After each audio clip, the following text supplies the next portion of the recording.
Ole, happy video hian in news ngai nom tak kan riek don ani. November ni som pariat sang ni som ni pali ani. Politics le news te ka riek lai khan. Hetiang lo hi content siam tur shalo mi min te. Thil dang ka han riek tak a. Ngatigi hetiang chi hi siam an ron ti le a. Khatia ka comments ron pe tu te khamo. Lo boy em thin te kha tam jok zum mi pa ane. Boy thak thin khop mai. Social media hi chuan in YouTube ani amo Instagram ani of amo Facebook ani amo. Mizo mi pa te hian in hate comments pe ka hi chuan in ro khan rel ani ai kam hu da ania nang ni point in ngai da ani ve thau ka ring ole kan riang hasak ber tur chu MSU in andem tak zet ti thuan tar la ti chuan in bana kai Mizoram Handholding scheme hi November thlan en chin masadon ni na langa Hlunbuang store Christmas discount Hlunbuang store hian in advertisement ti turin ka channel hi engma miron belawa ma se hi riek ka riek dua chan thata ka neya ti chuan hei ba ka hian in news jang te pok kan man chuan kan riekang ma sabera chuan in Mizo Students Union hian in kan dem tak zet an tia chu tunge an dem ti kan chiar hawang Mizo Students Union MSU General Headquarters chuan in thu chwa an siam ani Satnam Global Vai company ya Vai company ti deuh kher sponsorship an dil na kal zela company an hathok MSU pisapuya lenga an som chu Aizol SP bracket chunga vai mo Aizol SP chuan lo hriin a police zarwal don tenen MSU office Mizo zirlai te run chu September ni som pakwa sang hi som ni pali khan za derna mi lowa alu chhuati tar langin hemi thu kal zela MSU General Headquarters President Nilai Chuman ni in vo in thenga judicial custody da le vo in thenga judicial custody da ani le kan active member tele office staff te man le tumna boruak mek hi na kan ti in kan dem takzet ani antiani kan chia zo ve phota kan ri kang MSU chuan Vai Sumdong company Satnam Global 10 sum chu luile an staff te freng luya an pu awanga tun thlenga MSU president Bel Phalsak alani lo zu na anti takzet ti tar langin bel amu ngei theina torin thu nei tu te po kan nge nani ti in Vai Sumdong company pakhat FIR awanga pu ming chiata ator mek hi na ati takzet thule atu langin athei enge atu langin athei dan kongin andole don't ti antar langani heta poimo khati deu chu vai nam feeling hi cho antum dewe mon le kate kan chiar thina Satnam Global Company Vai Aizol SP Vai MSU chuan Vai Sumdong company hai Vai nam fa sabera ka riek do chu khania adot le chuanin sponsorship an deal na kal zela MSU Students Union student ani chuanin tunlai khovel thiam na te hi zirin hetiang mang te hian mani pol sum te hi atuak thei lo mon le te ti ka ngai to ve ni Mizoram a chuanin thil kan ti dona sponsorship kan deal zel eng event po hi event te chunia sponsorship te lo chuanin ati thei lo ma se min event an sponsor don hian enge an mule thin a thlona advertisement mi puitam takin kan a hriat ngai mi lo chungchang thili kan hriat pha thin ani Satnam Global Company khianin MSU ki sponsor ta se enge an ma ni company khianin hlokna an neyang hlokna an nei don lo chuanin atinga company khian sponsor du bi kang ti kha ka ril ro chuan omani ani lo pon hlokna kimi Vai company ho khianin nei don ta se chu an sponsor lo na chan tur om hlai nem hey muscle blaze te pok an thria India company bodybuilding supplement chalu tu kania bodybuilder na zong hian an sponsor du reng le meng te po hian mo an ma ni na sales an nei that pha theina tur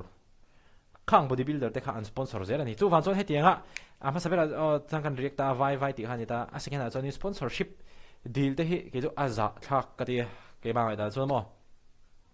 sponsorship du chewa ron ti tu se thu thana ni he ka channel po hianin advertisement hi ron chhoro u ka tingai jong lawa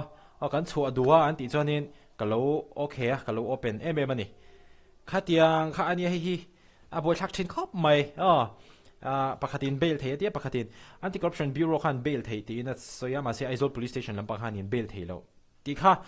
an thukal pui dan ni in ka hriat hun ber dan chonin khabi kha ka reaction ani tu pui ma soi ka tum chong lawa ma se kha ke mana kalo ngai to ve dan mai ani ti kha kan soyenge chu genuinely ka reaction ani ti chuan abana kai Mizoram Handholding Scheme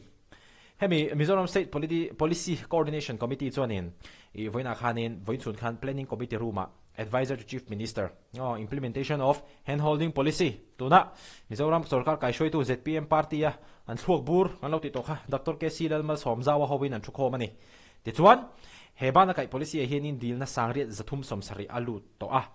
meeting a tarlan ani danin implementing department atanga deal na sangriat zathum somsari alu to hi implementing department nodal officer le research team 10 zirchiana an kalpui to a commerce and industries department a deal na sangthum zathum somli paruklutin hemi commerce and industries department a henin deal na hi alu thember ani Aizol district atangin deal na sangkhat zasari somli pakhat longtlai atangin sangkhat zali som pathum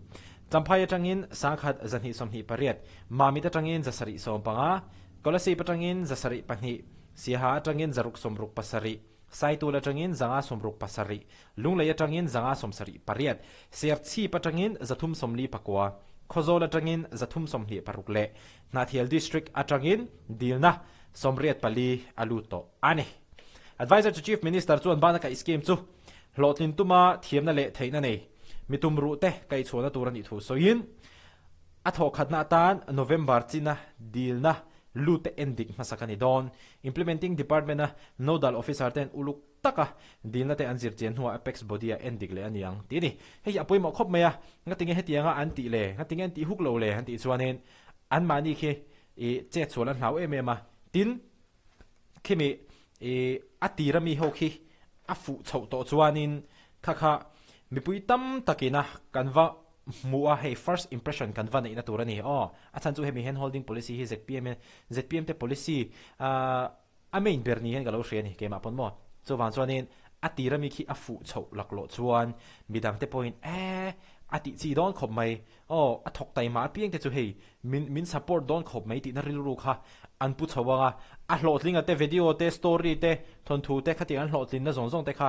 tar chu om phei chuanin ti khan midang te kha ati phur zel thei don ani chu wang chuan ati ra tanga a hlo cham khal kha chu ta dik thei don lo reng mai ni policy po tin an ti vering ta hei tu man an hlotlin pui reng hlei ne ti ai kha chuanin a hlotlin pui nge te tur khan han thlanga an han hlotlin puyenga khakhanin midang te apo te khanin phur na kha chok tho zel don ani chuwang chuan hetia he chuanin an film khur thiam ka ti ti kha ka reaction le ke mana kalo hria thiam vele dan ani le Hlunbuang store chungchang hi kan riakang Christmas discount an pedon ani Christmas den chenin Hlunbuang store in tlom takin an bungrote an zuar ani hi dorpui branch le mission veng branch ania Hlunbuang store hian miron belo an ka channel advertisement ti tur hian basa hi vai ka react do ati chon mo Mizoram a chuanin hunpui engmo thlengdon che thilman hi ato zel mai ni an pui thak thin khop mai he thili chumo chuwang ania mitam tak hi vairama anjina anjuk bazar thin go hati te hian achan chu go hati a chuan an pujalai te an diwali an puja don ate an diwali don ate an bihu don ate le Christmas don a poni tho thil hi an ti tlom thei mai ani an hunpui don a hianin thil hin discount zia an mani vai po hlok chun hlokang sales spot hang amai ro chu thil hi an ti to u chuak ngai lo he hinia vairama omnom na chan pakhat chumo chome mana tloma petrol an hiang nara kongte tha thil kan han ordera an deliver zunga Mizoram chu kan ngai thin tho mase hi vairama omti nuam tu te karon soi ve mai nia ti choi Mizoram a cha han homo thil man hi lo to thil ti hi har sa thin khop maya taxi fare te tawa bus fare te tawa nia an ron phurlu na man kha tawa kha chu kan tha thawa amai ro chu Christmas don mai hianin thil hi ato le zol thina ni hei taka hi Mizoram mi puite po hianin an soina sa thina mase hetianga Hlunbuang store na up to 50% original price atanga za somnga loi mai discount han kalpui thei thori jo ke jo aro pui ka tia hetiang ril ru hi Mizoram sumdong zong te hianin puvek theila ka ti khop mai ti kha ka reaction ani a news ka chiar zo ma hian mo kumtlonin kan bungro te hi kan discount ani maya aman pangai aya tlom dei hianin kan thalvek thin zo ni bere distributor le dealer company lian som chuang kan ni awang hian ka kan tan aman tlom zo ka lak theina ania chu kan customer ten an lo van nei ve pha thin Christmas discount ro hun pu ani angin anei lo zok te tan mal som na kan ni ve tak mirin ti in kan thei ang tokin kumdanga kan ti tlom ai na sain kan ti tlom thin house wiring ti thin tele wiring na bungro le du tan phei chuan discount hi anasa thin khop mai tin Hlunbuang store nei tu pa chon in beng van na a ni hi electrical item ship mi chu an discount thin ani tu te po hian ma se heti anga Hlunbuang store te na thataka an ron discount thei don ni chonin tha khop mai an mani pok hi pathian in an le tam takin amal so me mang kha in handu tok phot mai do meaning tro he minute so mani to a ti chuanin khami sponsorship deal chungchang na a boi thak thin khop mai zeb lo chuan ke ma po he kan in puang amo bodybuilding ka ti chau tran tir ve lai kumsang ni som pasari lai khan Instagram apo follower ka nei tem YouTube apo follower ka nei tem kumsang ni som pasari ke ma po kala sek lu tuk long masal blaze te ha azuk in Instagram han zuk be ve ni he ka tuilu tuka